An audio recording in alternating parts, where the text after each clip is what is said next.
Hoje nós vamos estar em um dia muito especial, a celebração da Ceia do Senhor, no culto da manhã e da noite. E eu trouxe uma palavra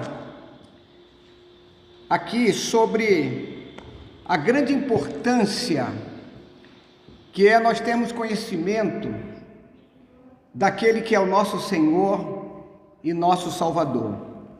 E eu quero convidá-los a que vocês abram suas Bíblias no livro do profeta Isaías, no capítulo 7, versículo 14. Esta palavra vai mostrar da profecia do profeta que falava de alguém muito especial que viria para mudar todo o contexto da história humana. Diz assim a palavra de Deus, Isaías, capítulo 7, versículo 14. Esse texto ele é muito lido na época do Natal, final de ano. Ele diz assim: portanto, o mesmo Senhor vos dará um sinal. Eis que a virgem conceberá e dará à luz um filho, e será o seu nome Emanuel. Eu preparei aqui um esboçozinho e quero compartilhar com vocês para que a gente saia daqui de uma maneira assim ainda mais bem esclarecida de quem é aquele que nos deu vida eterna, aquele que veio a este mundo com uma missão especial. E o fato de Cristo ter vindo ao mundo e se tornar semelhante a cada um de nós, e para nós, seres humanos limitados, é muito difícil da gente compreender. Podemos dizer até mesmo que é inexplicável, é incompreensível, pois ele deixou a sua glória e se submeteu às mesmas limitações que todo ser humano tem.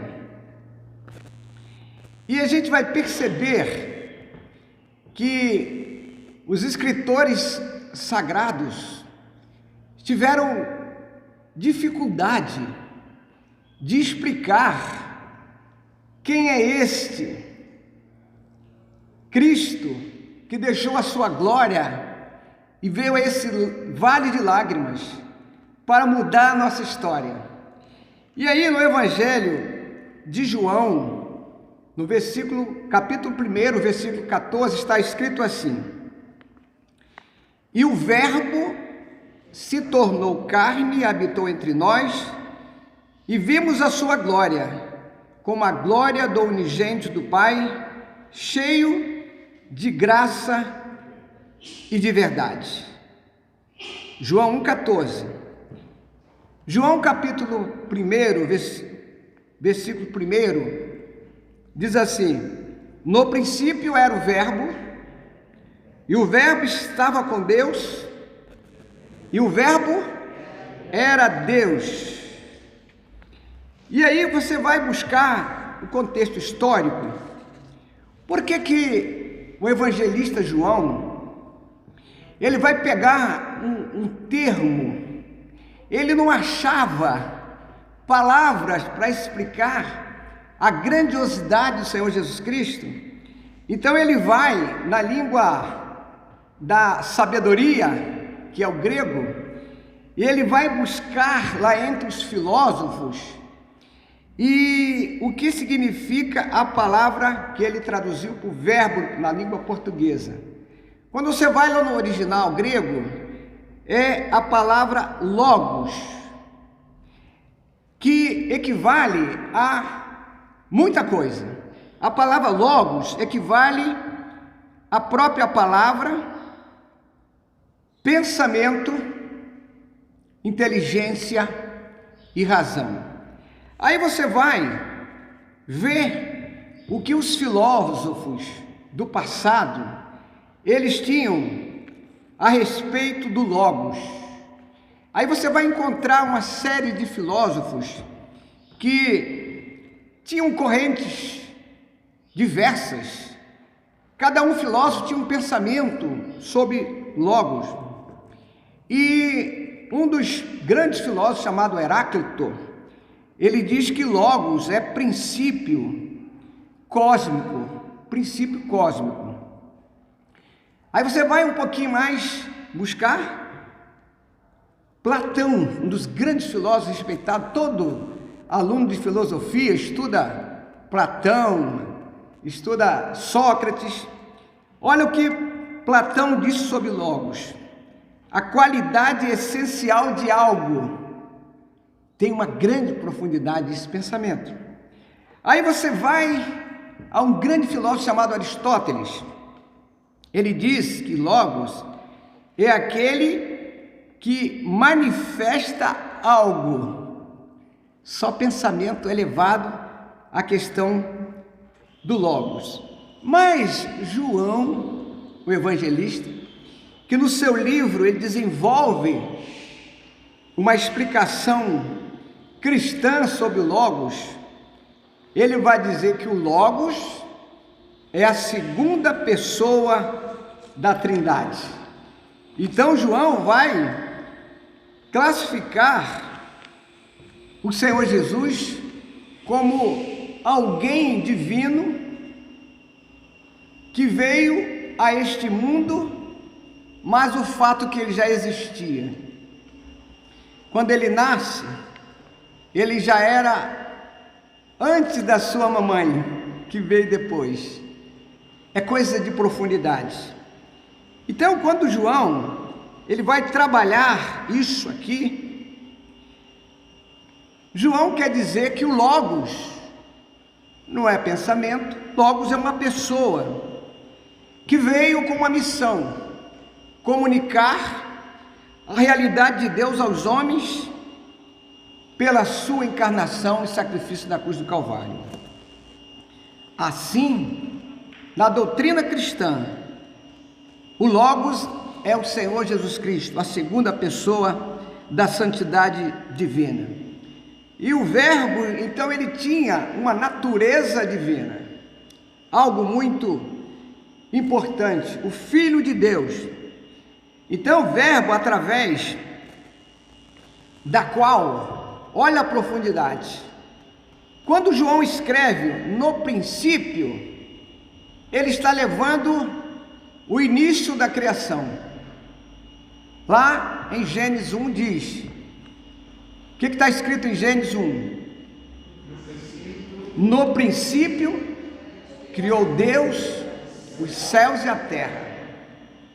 E a terra era sem forma e vazia. Olha como João vai lá no início para falar da palavra, do verbo. Quando Deus criou o mundo, essa beleza que é, ele não pegou, ele criou como? Fazendo ou falando.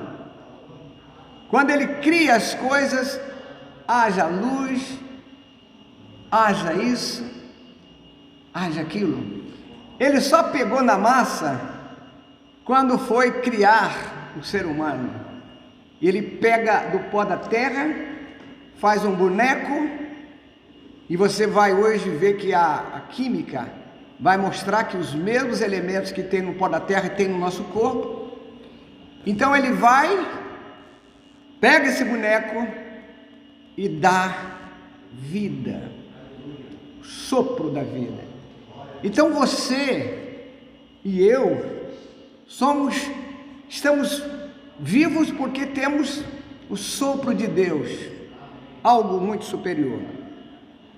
Então, o Evangelho de João ele vai trabalhar isso com uma profundidade assim de alto nível.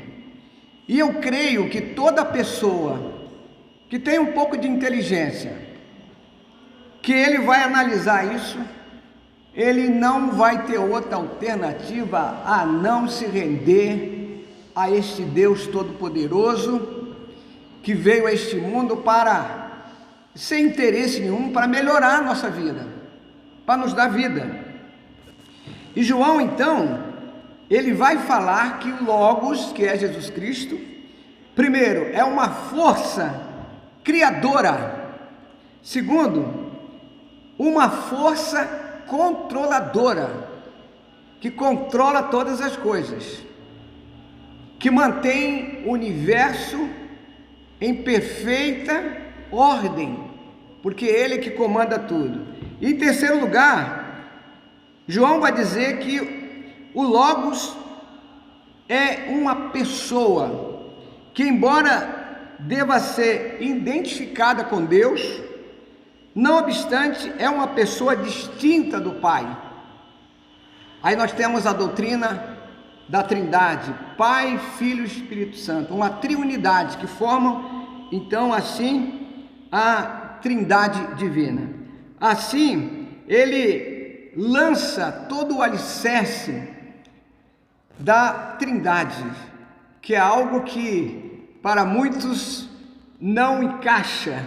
Como pode uma pessoa, 3 pessoas serem a mesma? Aí você vai ter que trabalhar sua mente e ver que muitas coisas na natureza são assim. A água, por exemplo, ela pode estar em 3 estados: sólido, líquido e gasoso. Mas em qualquer uma dessas etapas vai ter H2O. Que coisa interessante. Então, e aí a Bíblia vai dizer uma coisa muito interessante, que Jesus foi alguém especial, porque quando Deus prometeu que da semente da mulher haveria nascer um que esmagaria a cabeça da serpente, e as crianças iam nascendo e nenhuma delas tinha a permissão ou capacidade porque todas as crianças que nasciam vinham da descendência do pecado, e aí não tinha força para derrotar o inimigo. Mas o que Deus faz? Vem a esse mundo Emanuel e se torna humano. Então Jesus, ele tinha 2 naturezas, a natureza divina e a natureza humana. E aí eu tive dando uma olhadinha aqui e encontrei algumas coisas muito interessantes sobre a pessoa de Jesus, sobre o Logos que João fala. Na natureza humana, Jesus passou pelas mesmas coisas que a gente passa.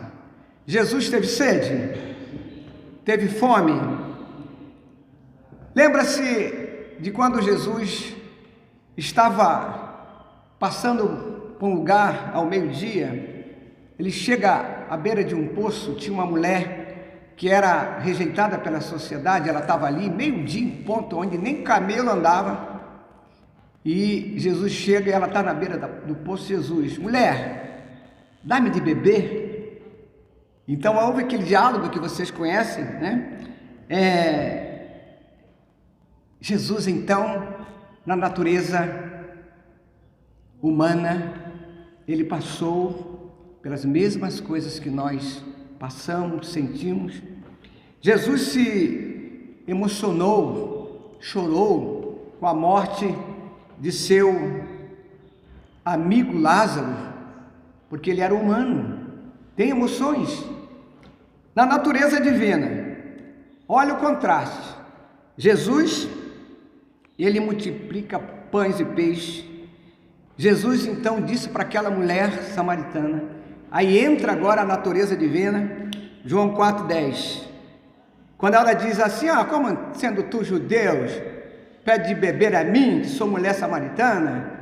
Você não tem nem balde para tirar aqui a água? E Jesus então diz: se tu conheceras o dom de Deus, e quem é o que te diz, dá-me de beber, tu lhe pedirias, e ele te daria água viva. Olha aí a natureza divina em ação. João 4, 13 e 14. Jesus respondeu e disse-lhe: qualquer que beber desta água tornará a ter sede. 14. João 4, 14. Mas aquele que beber da água que eu lhe der, nunca terá sede, porque a água que eu lhe der se fará nele uma fonte d'água que salte para a vida eterna. Aí está a natureza divina, mostrando seu poder, sua graça e sua misericórdia. Na natureza divina, também Jesus, o mesmo que chorou na morte de Lázaro, quando Lázaro já estava em decomposição há 4 dias, morto, e os teólogos aí dizem que Jesus esperou 4 dias, porque existia uma corrente que até o 3º dia, a alma do morto estava rondando ali com vontade de voltar, para tomar o corpo novamente. Então Jesus, 4 dias depois, quando não havia mais nenhuma possibilidade, já em decomposição, Jesus, na sua natureza divina, manda que Lázaro saia. Ele sai todo enfaixado, e ele diz: tirai as faixas, e ele viveu novamente. Surge então aqui uma pergunta, e essa pergunta muita gente não responde, não sabe responder. Por que Jesus se humilhou, tornando-se semelhante àqueles que tanto desprezaram? Porque se vocês fizerem uma apuração detalhada sobre o mistério de Jesus, ele foi muito rejeitado, inclusive pelos líderes religiosos, mas ele não desistiu da sua missão.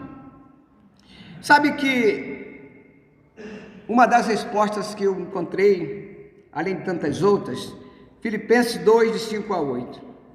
Jesus, ele veio, na verdade, trazer um novo padrão de vida, mostrar como nós devemos viver neste mundo. Ele veio nos ensinar uma possibilidade de viver nesse mundo com alegria. Com alegria. Filipenses 2, 5. De sorte que haja em vós o mesmo sentimento que houve também em Cristo Jesus. Versículo 6. Filipenses 2, 6. Que sendo em forma de Deus, não teve por usurpação de ser igual a Deus. Versículo 7. Mas aniquilou-se a si mesmo, tomando a forma de servo, fazendo semelhante aos homens. Versículo 8.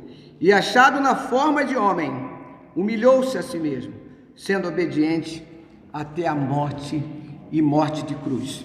Olha, por ter passado por situações tão adversas, que nós também vivemos e passamos, ele, com esta sua vinda, em ter se tornado humano, ele pode nos ajudar, porque ele nos compreende. Por isso que muitas vezes, quando nós estamos atormentados, perturbados, a gente até fala algumas besteiras, ele nos compreende, porque ele vai entender o que é passar pela essa carcaça humana, onde nada pode nos completar. Alguém pensa: se eu fosse rico, eu seria mais feliz.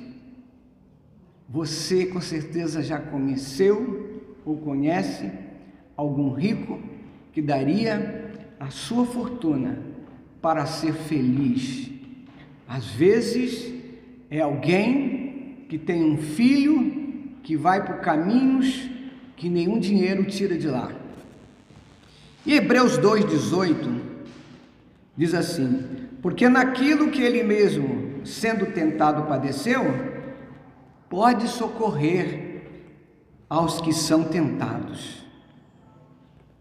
E outra coisa muito importante que a vida de Jesus nos trouxe é que também Jesus passou pela morte de cruz, a morte mais cruel que existia, mas Jesus ressuscitou.